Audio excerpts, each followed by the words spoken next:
My name is Tom Vandermeer. I'm the director at BCR Advisory. I'm joined today by Madison McDonald and Natalie Grenfell, two of our esteemed employees. We're just going to talk a bit about what we're seeing in insolvency. Yeah, so I'd say that my little origin story is probably similar to yours, Tom. So I have come from New Zealand, if you can't tell from my accent. So I finished uni. I graduated with a bachelor's majoring in finance and economics, and I sort of fell into the industry by complete accident. I thought I was going to go down the IB route and then ended up in insolvency somehow. Didn't understand really what it was until I started on the job, but immediately I loved it. I loved the investigation work that we do, and I love being able to help businesses, especially in the SME space. And what about you, Natalie? Not dissimilar, I suppose. I decided to do a Master's of Accounting, and my dad had a friend who worked in insolvency, and so I got a part-time job there and just loved it. I like the problem solving, the difference, and I can't imagine ever going back to doing normal accounting now. I like that it's a quick process for people, so they can get a result very quickly. It's not necessarily the same as like a liquidation that can take years. So from a director's point of view, you can see, okay, I've got this debt, we can come up with a kind of an option to kind of get them out of it.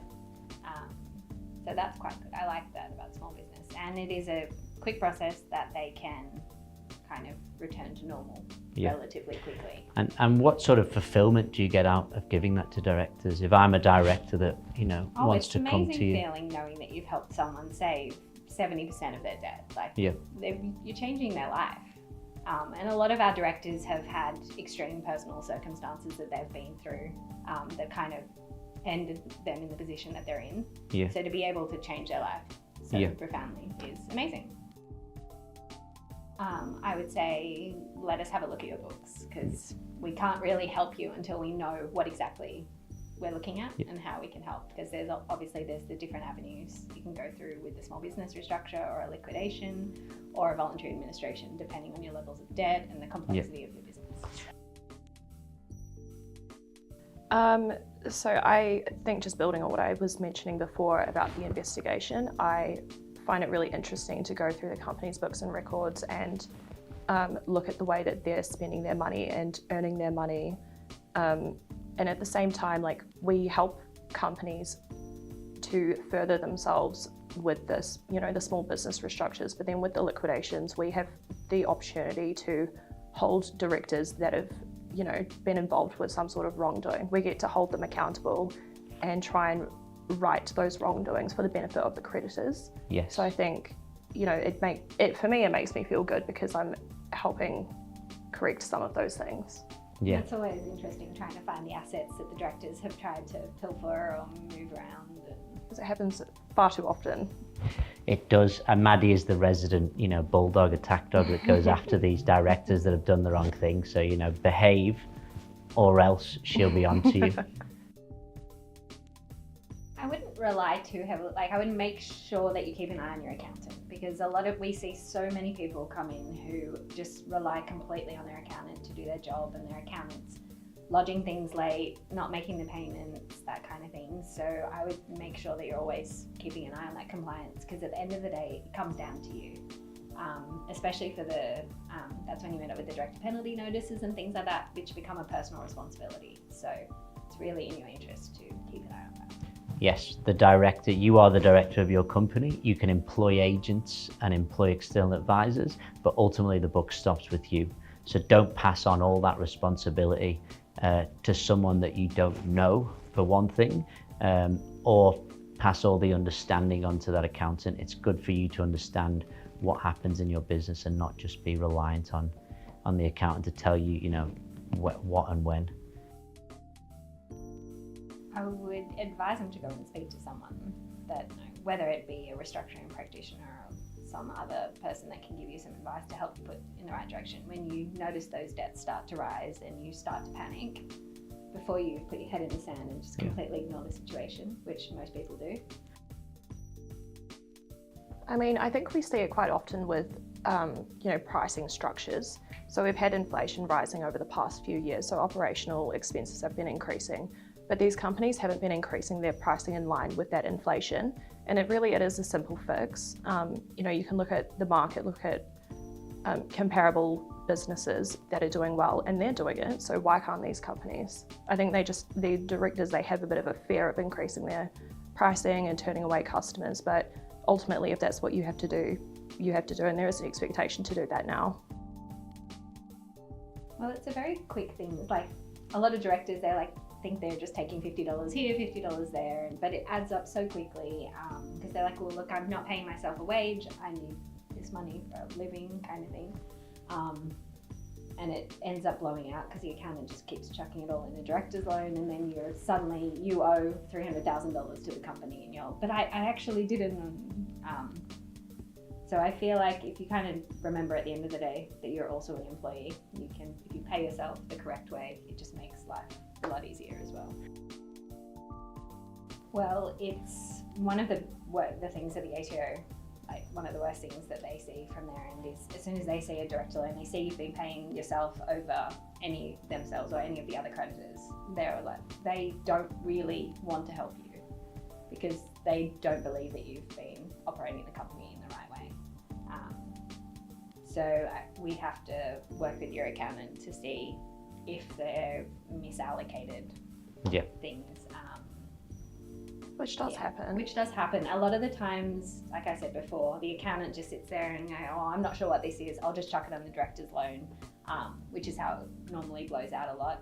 And we find most of the time, if the accountant actually sits there and starts going through the line items, that at least half of it normally can disappear pretty quickly. I would notice that over the past 6 months, we've been doing a few more CVLs as opposed to SBRs. And what is a CVL? So a CVL, it's a creditors voluntary liquidation. So that's when the directors, they elect to put the company into liquidation as opposed to doing it via a court appointment or otherwise. And what do you think is driving that move from the small business restructures to the liquidations? I think because post-COVID, directors faced all of these issues, and now those issues are almost compounding with the inflationary effects that we've been having on the economy. And so I think it could just partially be a psyche effect. The directors don't really see that there is a viable way out, or they've seen the big rush with the SBRs, and now creditors' positions, I would say especially the ATO's position on SBRs, is slowly changing. And so I think going the liquidation route is slowly becoming more attractive to some directors. And that change, it's obviously not a positive change, the ATO's position. They're becoming a lot more negative towards certain companies, especially towards certain conduct that's committed by companies, which maybe they were a little bit more lax on. Look, I think it just depends on the debt position and how hard the ATO start pushing the director penalty notices. I feel like we had probably 6 months ago, they kind of had a bit of a flurry. They've slowed down. I'm sure maybe after Christmas they might pick up again. So depending on people's debt levels, we'll see whether they go into the SBR or the liquidation route. I think they'll both kind of keep tracking, but it depends if the ATO change again, because 12 months ago you were getting through SBRs at more at the saving 80%. It's obviously going up now. They're getting a bit stricter, so it'll see if they change their mindset again.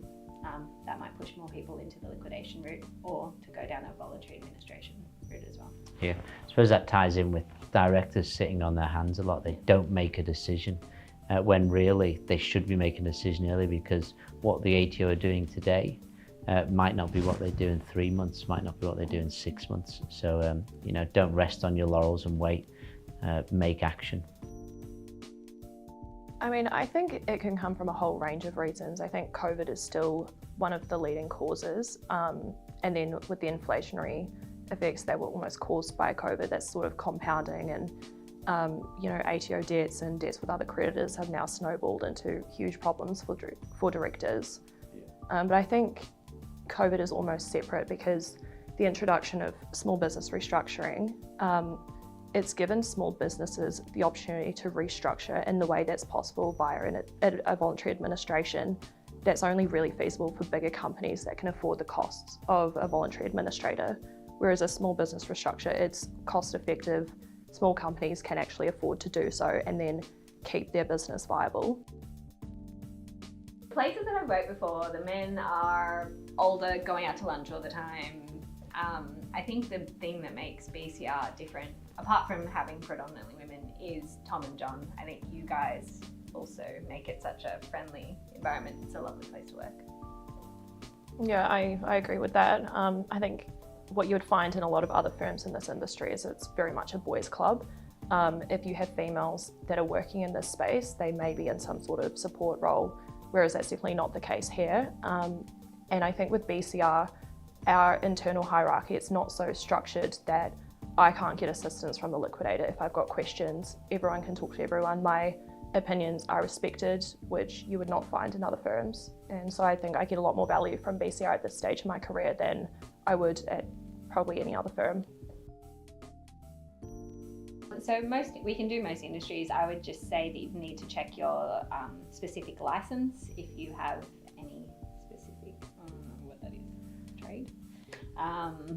What would it be? Like What is it? Like if you have a builder's license, Just or any if you're a specific solicitor, lawyer. Yeah. Just check your license to see what the rules are around insolvency. See if it's an automatic cancel, which would obviously affect you trading in the future. Yeah. Now, thank you all for listening. I will thank Maddie and Natalie for their time. They've now got to go and do some work. Otherwise, the other director, John Morgan, will be most displeased. But thank you once again for spending this morning with me.